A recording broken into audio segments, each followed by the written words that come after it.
Praise God. మీ అందరికీ ప్రభు అయిన యేసుక్రీస్తు వారి నామంలో షలోం వందనాలు తెలియపరుస్తున్నాను. ఈ నూతన సంవత్సరంలో మనం ఏ విధంగా టీవీ కార్యక్రమం ద్వారా దిద్దుబాటు సమయం అనే కార్యక్రమానికి దేవుడు మనల్ని సిద్ధపరిచినందుకు స్తుతులు చెల్లిస్తున్నాం. కనుక ప్రియ దేవుని బిడ్డలారా, ఈ చక్కని సమయాన్ని ఇచ్చినటువంటి దేవునికి మహిమ కలుగునుగాక. నిండు కృతజ్ఞతలు చెల్లిస్తూ చిన్న ప్రార్థన ద్వారా మనం వాక్యాన్ని ధ్యానించుకుందాం. పరిశుద్ధుడా, ప్రేమగల తండ్రి, నీకు స్తుతులు చెల్లిస్తున్నాం. దేవా, ఈ చక్కని సమయాన్ని మాకు అనుగ్రహించారు. నీ నిండైనటువంటి ప్రేమ కనికరాన్ని మాపై ఉంచి మరొక నూతన సంవత్సరాన్ని మాకు దయచేసినందుకు స్తుతులు చెల్లిస్తున్నాం. కొద్దిసేపు ప్రభా, మీ మాటల చేత మమ్మల్ని హెచ్చరించండి, బలపరచండి. ఆశీర్వాదకరంగా మేము జీవించుటకు సిద్ధపాటు కలిగి మేము నీ కొరకు ఉండుటకు సహాయం చేయండి. సిద్ధపాటు కలిగి ప్రభా, మేము ఉండేందుకు ప్రభా హెచ్చరించి మీరు మహిమ పొందమని తండ్రి, నీ వాక్కులతో మమ్మల్ని తృప్తిపరచి మహిమ ఘనత ప్రభావం మీరు పొందమని యేసుక్రీస్తు వారి నామములో ప్రార్థించి వేడుకుని పొందింటున్నాం తండ్రి. ఆమెన్. ప్రియా దేవుని బిడ్డలారా, ఈ నూతన సంవత్సరంలో దేవుడు కొన్ని విషయాల ద్వారా మనల్ని హెచ్చరిస్తూ బలపరుస్తున్నందుకు కృతజ్ఞతలుగా జీవిస్తాం. ముందుగా మీ అందరికీ ఈ నూతన సంవత్సర శుభాకాంక్షలు తెలియపరుస్తున్నాను. ముందుగా దేవుని వాక్యాన్ని ధ్యానించే ముందు ఒక చిన్న మాట మనం జ్ఞాపకం చేసుకుందాం. దేవుడు మరొక సంవత్సరాన్ని మనకు ఎందుకు ఇవ్వచ్చాడు, ఎందుకు ఇవ్వగలిగాడు, ఇవ్వాల్సినటువంటి అవసరం ఏంటి, అసలు ఈ నూతన సంవత్సరం చూడటానికి దేవుడు అవకాశం ఇచ్చాడు అనటానికి కొన్ని రుజువులు ఉన్నాయి. జీవగ్రంథాన్ని మనం ధ్యానించినట్లయితే మనం మేపే గొర్రెలుగా ఉంటున్నాం. అయితే గొర్రెలుగా ఉంటూ మనము ప్రధాన కాపాడుకున్నటువంటి యేసుక్రీస్తు ప్రభువారు ఆయన చిత్తాన్ని జరిగించడానికి మరొక సంవత్సరాన్ని మనకు అనుగ్రహించినట్టుగా మనం చూడగలుగుతాం. జీవగ్రంథాన్ని మనం చూస్తే కొన్ని విషయాలు మనం చూస్తాం. చాలా అర్థవంతమైన ప్రశ్న, దేవుడు మనకు మరొక నూతన సంవత్సరాన్ని ఎందుకు ఇచ్చాడు అనే విషయాన్ని చూద్దాం. విలాప వాక్యంలో 3వ అధ్యాయం 22వ వాక్యం మనం చూస్తే దేవుడు కృపగలవాడు అని రాయబడింది. ఎందుకు ఆ మాట రాయబడిందంటే చాలా విషయాలు మనం అక్కడ చూస్తే ఇక్కడ 22వ వాక్యంలో 3వ అధ్యాయం, యెహోవా కృపగలవాడు, ఆయన వాత్సల్యత ఎడతెగక నిలుచున్నది గనుక మనము నిర్మూలము కాకున్న వారము అనేటువంటి మాటను మనం చూస్తాం. నిజమే, మరొక సంవత్సరం చూడటానికి దేవుడి కృప, ఆయన ప్రేమ ప్రధాన కారణమైనది. మన భక్తి, మన శక్తి, మన యొక్క జ్ఞానం ఎంత మాత్రం కాదు. ప్రియ దేవుని బిడ్డ, వింటున్నటువంటి సహోదరి సహోదరుడా, మనం అనుకోవచ్చు, నాకు శక్తి ఉంది, నాకు బలం ఉంది, నా యొక్క ఆనందంతోనే, నాకున్న ఆరోగ్యంతోనే మరొక సంవత్సరం చూడగలుగుతున్నాను, మరొక సంవత్సరం నాకు ఇచ్చాడు అనేటువంటి మాటల చేత తృప్తిపరి జీవిస్తూ ఉంటాం.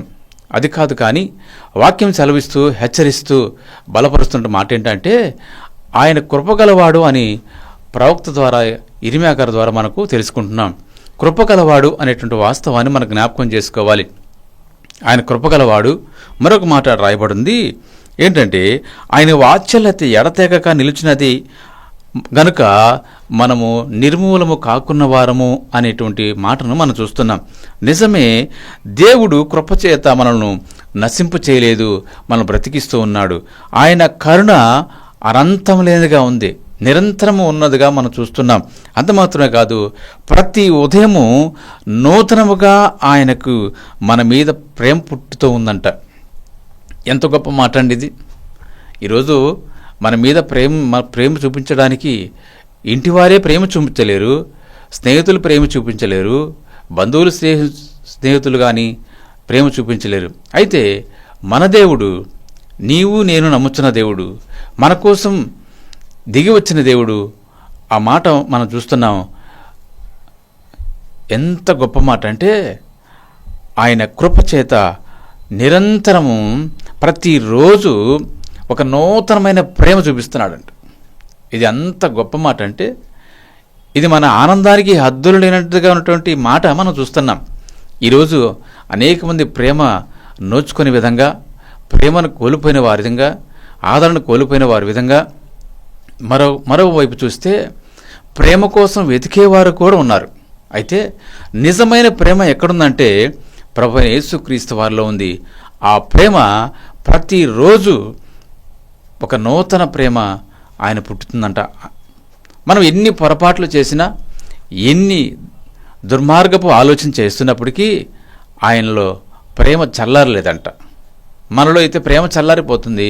ఒక చిన్న మాట మనకు కాని పని చేస్తే, లేదా తెలియకుండా పొరపాటున నోరు జారితే ఎదుటి వారిలో, బంధువుల్లో కానివ్వండి, సమీపస్తులో కానివ్వండి ప్రేమ చల్లారిపోతుంది.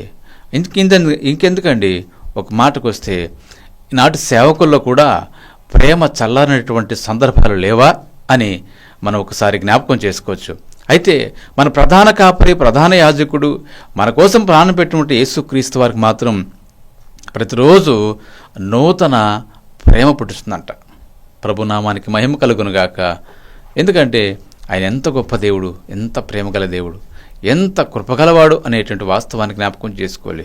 నీవు నేను మనందరం ఎంత తప్పు చేసినా, ఎంత ఘోరమైనటువంటి ఆలోచన చేస్తున్నా, ఆయన మార్గంలోనికి నడవకపోయినా, మన ఇష్టానుసారంగా నడుచుకుంటున్నప్పటికీ ఆయన కృప మనను విడిచిపోలేదంటే వాస్తవాన్ని ఈ వాక్యం ద్వారా, ఈ లేఖనాల ద్వారా మనం నేర్చుకుంటున్నాం. మరో మాట చూద్దాం. ఆ మాట చూద్దాం. దేవుడు ఎలాంటి వాడంట, చాలా గొప్పవాడు. 103వ కీర్తన 10వ వాక్యంలో ఒక మాట రాయబడింది. 103వ కీర్తనలో ఎంత మాట అంటే, గొప్ప మాట అంటే, ఆ మాట చూస్తే మనకు నిజంగా దేవుడు ఎంత గొప్పవాడు, దేవుడు ఎంత గొప్పవాడు, దేవుడు ఎలాంటి వ్యక్తిత్వం కలవాడు అనేటువంటి వాస్తవాన్ని కూడా మనం చూస్తాం. 10వ వాక్యంలో మనం చూస్తే, మనం పాపమును బట్టి మనకు ప్రతీకారము చేయలేదు, మన దోషమును బట్టి మనకు ప్రతిఫలం ఇయ్యలేదు అనే మాట చూస్తాం. నిజమే కదా, మన పాపను బట్టి మనకు ప్రతీకారం చేయలేదు. ఆయన కోపగించుకోలేదు. ఆయన కరుణ అంతము లేకుండా ప్రేమిస్తూనే ఉన్నాడు. నా కుమారుడా, నా కుమార్తె అని ప్రేమిస్తూ పలకరిస్తున్నాడు. ఎంత గొప్ప దేవుడు అండి. ఇంక నువ్వు పాపం చేస్తూ ఉండటానికి మన మనస్సు ప్రేరేపిస్తున్నట్లయితే నిశ్చయముగా ఆ మాటలు మనం జ్ఞాపకం చేసుకొని ఇక మీద నేను పాపం చేయకుండానట్లుగా ఆయన కృప నా మీద ఉంది కనుక నేను పాపం చేయకుండా, నిజంగా నా కోసం ప్రాణం పెట్టిన దేవుడు, ఆయన కృపే కదా నన్ను బ్రతికించింది, ఆయన కృపే కదా నన్ను స్థిరపరిచింది, ఆయన ప్రేమే కదా మరొక నూతన సంవత్సరాన్ని నేను చూడగలుగుతున్నటువంటి వాస్తవాన్ని మనం గమనించాలి. మరొక్కసారిగా మాట చదువుదాం. మన దోషములు బట్టి మనకు ప్రతిఫలం లేదు అని రాయబడింది. యెషయా గ్రంథంలో 53వ అధ్యాయంలో ఒక మాట రాయబడింది. మనకు ప్రతిఫలం ఇవ్వకుండా మన దోషం బట్టి అతడు నలగగొట్టబడును అని రాయబడింది. చూడండి ఎంత గొప్ప ప్రేమ మనల్ని ఎడలు చూపిస్తున్నాడు. ఆ ప్రేమను జ్ఞాపకం చేసుకుంటూ బ్రతకాలి. మరొక సంవత్సరం ఇచ్చేయడం అనేటువంటి ఆనందంలో అనుభవిస్తూ, మనం తినుతూ తాగుచూ మన విధి విధానాల్లో సాగిపోతూ ఆయన ప్రేమను మర్చిపోయి మరొక సంవత్సరంలో అడుగిడి మనం నూతన జీవితాన్ని ఇచ్చినటువంటి దేవునికి కృతజ్ఞతలు చెల్లించలేక ఇచ్చినటువంటి ఆ సంవత్సరాన్ని ఆనందపడుతూ ఉంటాం. ఇది ఎంత వరకు ఇది న్యాయమో మనమే పరీక్షించుకుందాం, మనమే ఆయనకి సమర్పించుకుందాం. మరొక మాట చూద్దాం. ఏం మాట అంటే, మనము ఎలాంటి పరిస్థితుల్లో ఉన్నాం, ఎందుకు ఇచ్చాడు మరొక అవకాశం దేవుడు అంటే, మన మనసు మార్చుకోవడానికి ఇచ్చాడు, మనం మారిపోవడానికి ఇచ్చాడు, మన స్థితిగతులు మార్చుకోవడానికి ఇచ్చాడు, అవకాశం ఇచ్చాడు దేవుడు. ఎంత గొప్ప అవకాశం ఇచ్చాడంటే, ఈరోజు ఏదైనా పొరపాటు చేస్తే అవకాశం ఇవ్వలేనటువంటి మనుషులు, కానీ ప్రభు చూడండి ఎంత గొప్పవాడు, ఒక అవకాశం ఇచ్చాడు. ఆయన తప్ప మరి ఎవరు అవకాశం ఇవ్వలేరు. చూద్దాం మాటను 2 పేతురు 3వ అధ్యాయం 9వ వాక్యంలో ఆ మాట రామండి. ఎవరు నశించకుండా అందరూ మారు మనసు పొందాలని రాయబడింది. ఎవరు నశించకుండా అందరూ మారు మనసు పొందాలని అనే మాట మనం అక్కడ చూస్తాం. 8వ వాక్యం చదివితే, ప్రియులారా ఒక సంగతి మర్చిపోకుడి, ఏమనగా ప్రభు దృష్టికి ఒక దినము 1000 సంవత్సరములను 1000 సంవత్సరములు ఒక దినములో ఉన్నవి. కొందరు ఆలస్యమని ఎంచుకున్నట్లు ప్రభువు తన వాగ్దానమును గూర్చి ఆలోచించేవాడు కాడు గాని ఎవడనూ నశింపవలనని ఈచ్ఛయింపక అందరూ మారుమనసు పొందవలనని కోరుచూ మీ ఎడల దీర్ఘశాంతము చూపుచున్నాడంట. ఎవరు నశించిపోకూడదు అని ఆయన ఆలోచన. అందుకే నశించిపోకుండా వారు మార్పు చెందాలని, ఒకవేళ మనం మార్పు లేని మనుషులుగా జీవిస్తే ఆయన కోరుకునే విధంగా జీవించాలని మరొక నూతన సంవత్సరాన్ని మనకి ఇచ్చాడు. నూతన సంవత్సరం ఏదో మన ఆశలు తీర్చుకోవడానికి కాదు, మార్పు చెందడానికి, జీవితం మార్చుకోవడానికి, జీవితంలో వచ్చిన విధానాన్ని మార్చుకోవడానికి, అలవాట్లు మార్చుకోవడానికి, తలంపులు మార్చుకోవడానికి, నడక మార్చుకోవడానికి, ఉద్దేశాలు మార్చుకోవడానికి అయింది. మరొక సంవత్సరం ఇచ్చింది సంపాదించడానికి, లోకంలో ఆనందించడానికి, లోకంతో చేరి లోకంలో కలిసిపోవడానికి కాదు. దేవుడు అవకాశం ఇచ్చింది ఒక నూతన జన్మగా తిరిగి పొందటానికి, ఒక నూతన వ్యక్తిగా తిరిగి జీవించడానికి, ఒక నూతన వ్యక్తిగా మారిపోవడానికి మాత్రమే దేవుడు నీకు, నాకు, ప్రజలందరికీ అనుగ్రహించాడు. హెబ్రీయులకు రాసిన పత్రిక 10వ అధ్యాయము 37వ వాక్యంలో కూడా ఒక మాట చూస్తే అక్కడ మనకు చాలా చక్కని మాట మనకు చూస్తాం. 10వ అధ్యాయం 37వ వాక్యంలో ఆ మాట మనకు చాలా ఆశీర్వాదకరమైనటువంటి మాట మనం చూడగలుగుతాం. చూడండి ఆ మాట, ఇక కాలము బహు కొంచెముగా ఉన్నది, వచ్చుచున్నవాడు ఆలోచనకు వచ్చును, ఎదుట నీతిమంతుడైన వాడు విశ్వాసమూలుగా జీవించును గాని అతడు వెనుక తీసిన ఎడల అతని యందు ఆత్మ సంతోషముండదు అనే మాట చూస్తాం. వచ్చుచున్నవాడు త్వరగా వస్తాడు. ఆయన ఎప్పుడు వస్తాడో తెలియదు కనుక ఆయన రాకమునిపే నువ్వు మారు మనసు పొందాలని, నీ మనసు మార్చుకోవాలని, నీ యొక్క చెడ్డ తలంపులు, చెడ్డ ఉద్దేశాలు కానీ, చెడ్డ జీవితాన్ని కానీ మార్చుకోవాలని ఆశపడుతున్నాడు మన దేవుడు. ఎంత గొప్ప మాట! అవకాశం ఇస్తున్నాడు. నా కుమారుడా, నా కుమార్తె, ఇక నేను నీ జీవితాన్ని మార్చుకో, నీ విధి విధానాన్ని మార్చుకో, నీ తలంపులు మార్చుకో, నీ అలవాట్లు మార్చుకో, నీ జీవితంలో ఉన్నటువంటి ఆశలు, కోరికలు ఏవైతున్నావో శరీరేచ్ఛను చంపుకో. ఇహలోకానుసారంగా ఉండకుండా, మాట్లాడకుండా ఆత్మానుసారంగా జీవించు. ఆత్మ పొందుకుని జీవించని అవకాశం ఇచ్చాడు దేవుడు. కనుక అలా జీవించడానికి దేవుడు అవకాశం ఇచ్చాడు, మరొక సంవత్సరానికి నడిపించాడు. ఇవే మనకు రుజువై ఉన్నాయి. ఈరోజు నువ్వే బ్రతుకున్నావంటే ఏదో సాధించడానికి కాదు, లోకంలో గుర్తింపు పొందడానికి కాదు, లోకంలో ఏదో చేయడానికి కాదు, కానీ మార్పు చెందటానికి, మనిషిగా బ్రతకటానికి, ప్రభు కోసం బ్రతకడానికి, ఒక మంచి మనిషిలా బ్రతకడానికి దేవుడు అవకాశం ఇచ్చాడు. కనుక అలా జీవించడానికి దేవుడు మనకు అవకాశం ఇచ్చేందుకు ప్రభువుకు మహిమ కలుగునుగాక. మరొక మాట చూద్దాం. ఇంతవరకు దేవుడు కృప కలిగిన వాడు, ఆయన మార్పు చెందడానికి ఇచ్చాడు. మరి మూడో మాటగా దేవుని చిత్తానికి నెరవేర్చడానికి కూడా ఇచ్చినట్టు మనం చూస్తాం.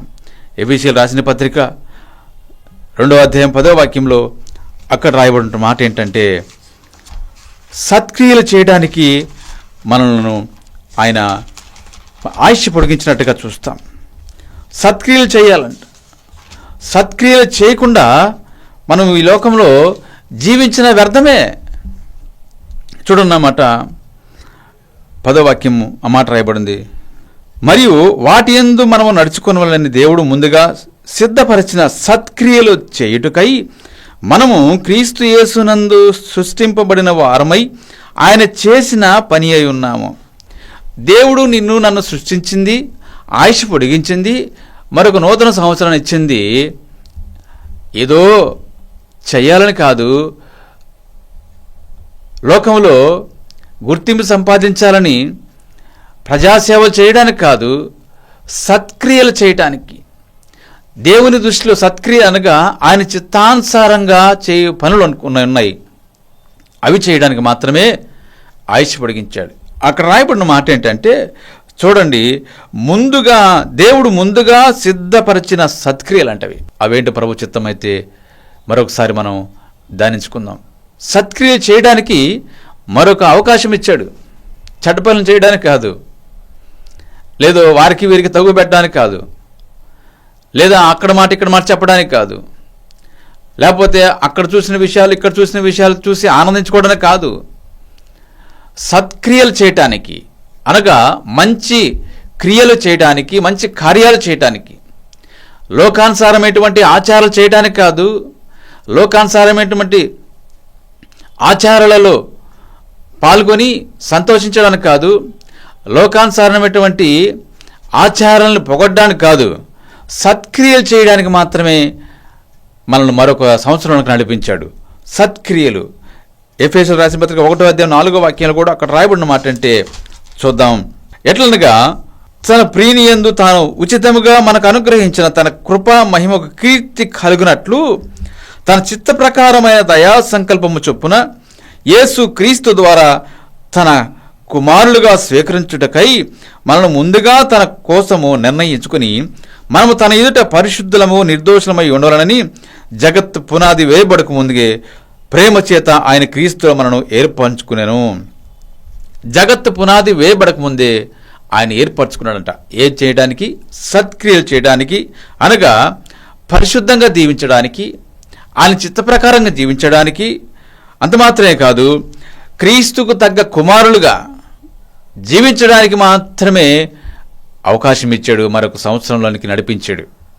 ఇది ప్రియులారా, ఇది మనకు తెలిసిన విషయమే అయిండొచ్చు, కానీ ఖచ్చితంగా స్పష్టంగా సూటిగా హెచ్చరిస్తుంది వాక్యం.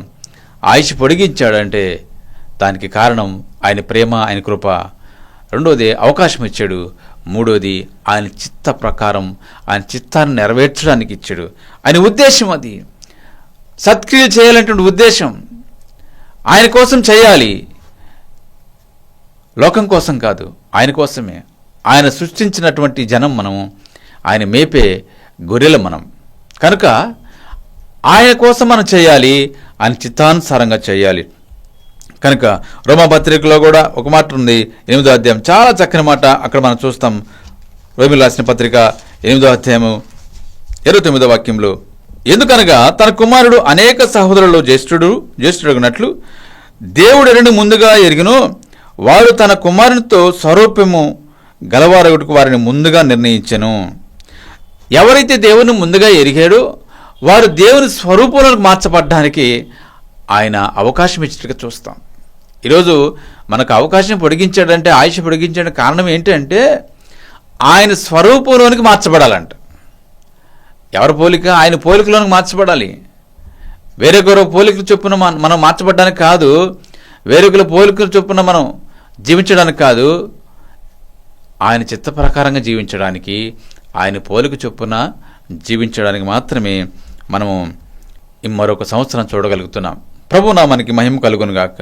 కనుక మనము ఎందుకు మరొకసారి దేవునికి జ్ఞాపకం చేసుకుంటూ, ప్రభు ఎందుకు మరొకసారి నాకు నూతన సంవత్సరం ఇచ్చాడు, ఎందుకు నాకు మరొక నూతన సంవత్సరాన్ని చూడటానికి అవకాశం ఇచ్చాడంటే ఈ 3 విషయాలు మనం జ్ఞాపకం చేసుకుందాం. కావున అడుగుదాం ప్రభుని, ప్రభువా నువ్వు కృపగలవాడు కనుక నాకు ఆయుష్ ఇచ్చావు, నీ కరుణ ఎంత మాత్రము ఆగిపోకుండా, నీ ప్రేమ చల్లారనీయకుండా అనుదినము నూతన ప్రేమ నాపై చూపిస్తూ నాకు అవకాశం ఇచ్చావు, నీ చిత్తానుసారంగా జీవించడానికి నాకు అవకాశం ఇచ్చావు. అంత మాత్రమే కాదు, నీ ఉద్దేశాలు నెరవేర్చడానికి నాకు అవకాశం ఇచ్చావు అని మనం ఎప్పుడైతే మనం నిర్ణయించుకుంటామో నిశ్చయముగా మనం దీవెనకరంగా మార్చబడతాం. నిశ్చయముగా మనకిచ్చినటువంటి ఆ సంవత్సరం దీవెనకరంగా ఉంటుంది. మనం కూడా దీవెనకరంగా మార్చబడతాం. అనేక మందికి ఒక మార్గదర్శకులుగా ఉన్నటువంటి వ్యక్తులుగా, దేవునికి ప్రతినిధులుగా, ఆయన ఆశీర్వాదము అనుభవించే వ్యక్తులుగా స్థిరపరచబడతాం. దేవుడు ఇటు మాటలను మన వెనుకల్లో ఫలింపజేసి దీవించబడునుగాక. ఆమెన్. చిన్న ప్రార్థన చేసుకుందాం. పరిశుద్ధుడా, ప్రేమగల తండ్రి, స్తోత్రాలు అయ్యా. ఈ గొప్ప మాటల ద్వారా మీరు మాకు ఆదరణను, నెమ్మదిని కలగజేశారు. మరోసారి హెచ్చరించారు. ఆ హెచ్చరికల ద్వారా ప్రభా మేము మార్చబడటానికి కృప చూపించినందుకు స్తోత్రాలు. నిజంగా మీరు కరుణగల దేవుడు, కృప చూపు దేవుడు కనుక ప్రభా మా ఆయుష్ పొడిగించారు. మరొక సంవత్సరాన్ని ఇచ్చారు కనుక ఈ సంవత్సరం అంతే కూడా ప్రభా నీకోసం నీ ఇష్టానుసారంగా జీవించడానికి అయ్యా మా ఉద్దేశాలు మార్చుకొని తండ్రి నీకు ఉన్నతమైనటువంటి ఉద్దేశాలు కలిగి జీవించడానికి మమ్మల్ని అందరిని స్థిరపరిచి మీరు మహిమ పొందమని యేసుక్రీస్తు వారి నామములో ప్రార్థించి వేడుకొని పొందుతున్నాము తండ్రి. ఆమెన్.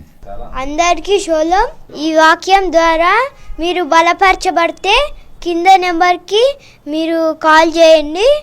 మీ కొరకు మేము ప్రార్థిస్తాం. షోలోం.